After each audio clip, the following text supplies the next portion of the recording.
everyone, it's Joy from Artful Homemaking, and today I'm going to show you how to make homemade vanilla extract.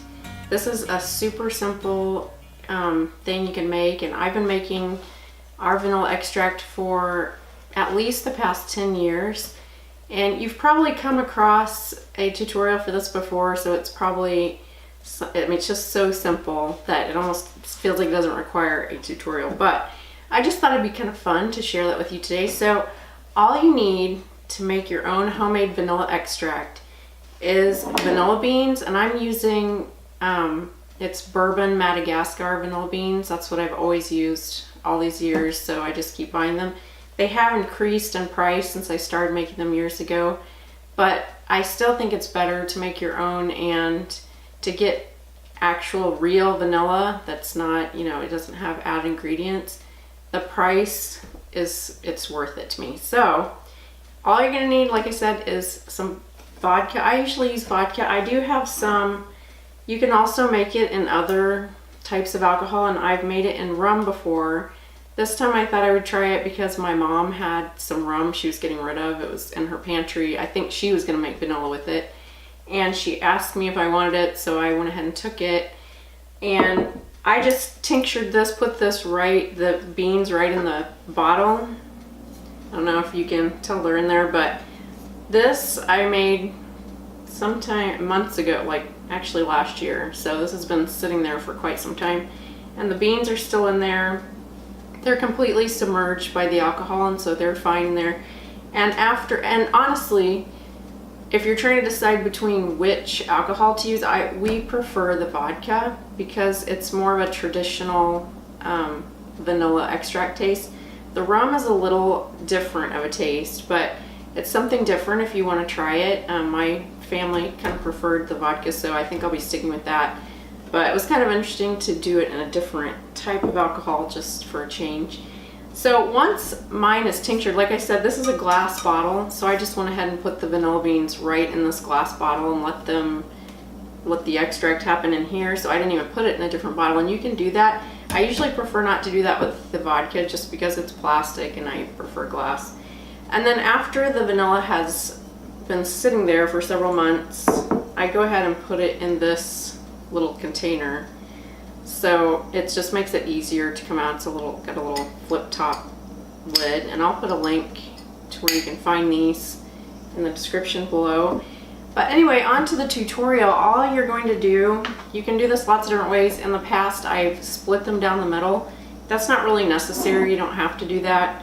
You can also just cut them. So today I'm just going to cut the vanilla into pieces.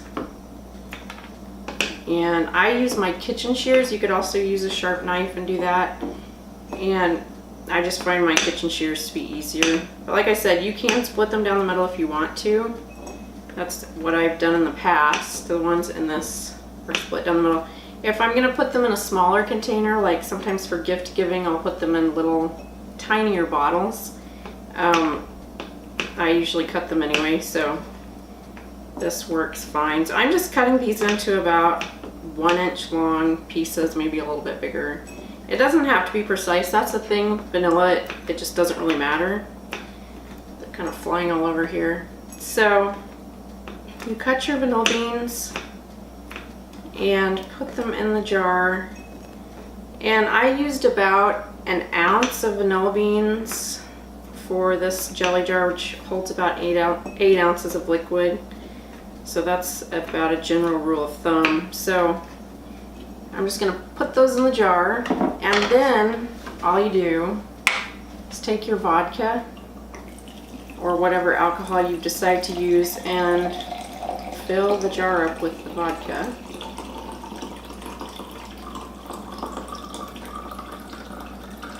And I wouldn't fill it all the way up to the top because you're going to want to shake it every once in a while. So that's pretty much all you do. You just cut the vanilla beans or split them down the middle if you prefer to do that.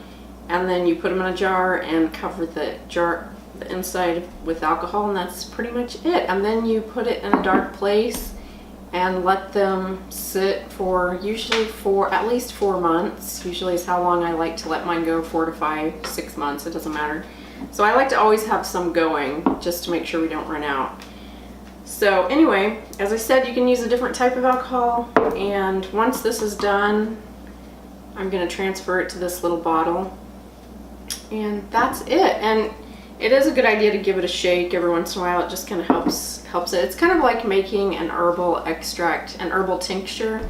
So if you've ever done that before, this is a very similar process. You're just putting the whatever you're trying to extract, which in this case is the vanilla bean, into alcohol and just shaking it every once in a while, not very, here and there. You don't even have to remember to shake it. I don't think I probably ever shook this one, and it works just fine. So that's all there is to the process of making your own homemade vanilla extract, and it's super simple, and I hope you enjoyed it. If you like this video, please hit the thumbs up button, and so thanks so much for watching, and I'll see you next time.